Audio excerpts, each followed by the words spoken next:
Welcome back, tech friends. My name's Gareth. This is Tech Check.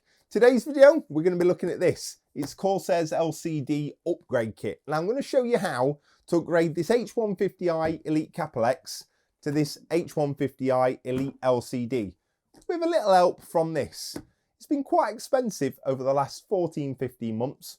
Corsair's had a bit of a price decrease and the black one was on offer for around £40 to £50, so I thought I'd pick one up. I'm still running one of these old Capellixes and I thought it could do with a bit of a facelift. Even though Corsair have just released all of their Link products, so stick around for them. We are going to be upgrading to the QX fans from the QLs, and we are going to be upgrading the all-in-one, especially to get it all in white as well. So make sure to smash that subscribe button, leave a massive like rating on this video, and I'll walk you through exactly what to do to get it looking like this one here. Let's do it. So if you've watched any of the latest videos, guys, we've done some insane upgrades. My favourite is obviously the graphics card. We've gone from that 3090 in black to this 4090 in white. Mwah, absolutely love it. We've got this slick custom cable kit from Cable Mod, all whited out now, makes it look even better. We've upgraded the power supply from that 850 watt to 1000 watt, which just means it's going to be much more beneficial, less power spikes and so on and so forth. And the last thing to really look at is adding this LCD. Now, as I mentioned before, it is in black, not too fussed because we've still got the black radiator with the white fans on it. And as I mentioned, we will upgrade to the QX. And at the end of Q3, when the Elite LCD comes out with the Link product from Corsair, we'll get that as well. So the first thing that we're going to do, before I open that and go through it, is we're going to get the back off this case, essentially unclip everything, make sure that all the cables are out, and then we'll get this off and we'll walk you through exactly how to install this. Oh, God, blimey, that is heavy. Now, we don't actually need to take the graphics card out here, guys, but I'm going to do it just to give myself a little bit more room, especially around here and down here. This XL case, you don't really need it, but if you're in a smaller mid-tower case, then it'll be a good idea to take this out. Now we've got loads more room down here, especially towards our USB 2 ports, and we've got a little bit more room without scratching up the graphics card as well. We'll turn this over. This is another reason why I like to get that graphics card out of the way now. We'll do these two screws down here and these two screws up here. They are the tiniest screws as well. Then we can actually show you this monstrosity. Dun, dun, dun. Oh my lord. So just for absolute clarity, guys, there's two USB 2 headers on this X570 motherboard from Asus. This is the X570E. This particular one goes to my Commander Core and this one goes to my Commander Pro. So what do we get inside, guys? Let's take a look. We have our LCD screen, which we will come to expect. We've actually got a USB 2 splitter, which is absolutely fantastic.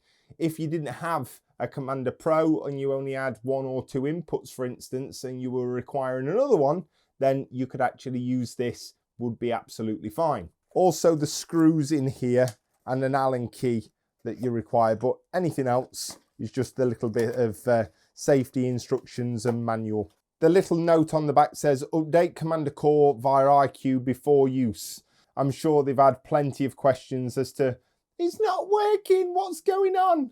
I think it's because you need to update your firmware before you go ahead and install this. Now, what I can say, guys, is I was also running the latest iQ version anyway, so we should be absolutely fine. But on these bundle of cables back here, let's just give you a rundown on what these are. We have our standard 24-pin connection, which is here, which goes into the back of our Commander Core. We've got our 3-pin for our CPU, and then we've got our USB 2 connection, which is just here, guys. Now, as I said, if you've only got one USB 2 header on your motherboard, then this would go into here, and then you could plug your other one into here, and then this would actually go onto your motherboard, and it's just a USB 2 splitter, that's all. But it's nice that they include that, because I'm sure, again, you went out, purchased this, you only had one header, and then you were like, oh my God, it won't work.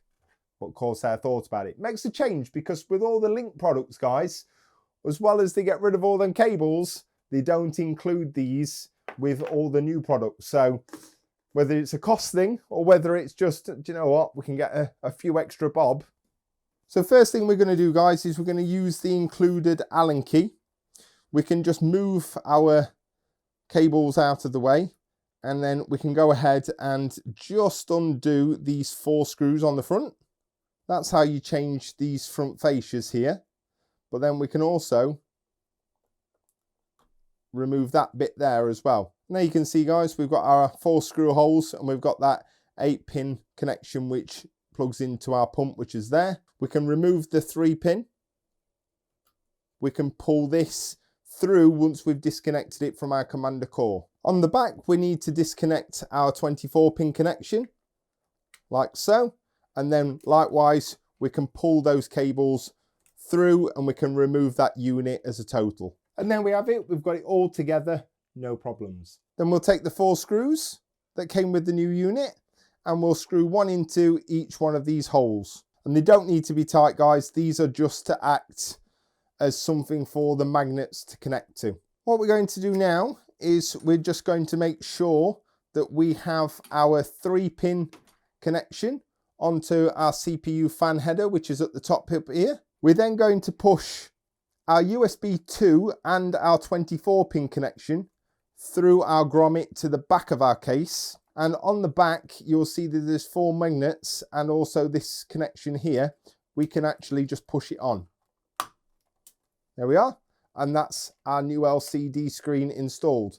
We can take our 24-pin connection and connect it to our Commander Core. And we can take our USB 2 header and connect it to our Commander Pro. And it's as simple as that, really, guys. As long as that you've got a spare USB 2 header and you've run your 24-pin to your included Commander Core, you should be absolutely fine. Not forgetting your CPU fan header as well, because you don't want any errors in the BIOS or you don't want any boot problems. So as long as that's absolutely fine, you should have no problem at all. Let me get this back together and let's do a test boot. Right, so we've got everything set up now, guys. It's the moment of truth. Let's turn it on. I'll see if I can see it in the camera, whether it comes on or not. I can see it. It's definitely working. Yee! There we go. So I would say, guys, that that is one of the easiest upgrades that you could actually do. It's already picked up my IQ lighting effects and already pre-applied them, which is really, really good. And do you know what, guys? I'm really, really pleased with that. I didn't think that I would be that happy and it would change much, to be honest. But what I will do is I'll get the TechCheck logo updated on there, and hopefully you'll see it for at least a couple of videos over the next couple of months whilst we wait for those link products from Corsair.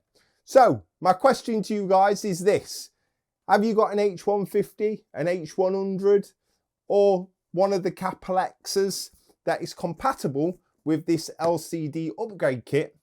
And would you, for £50, upgrade?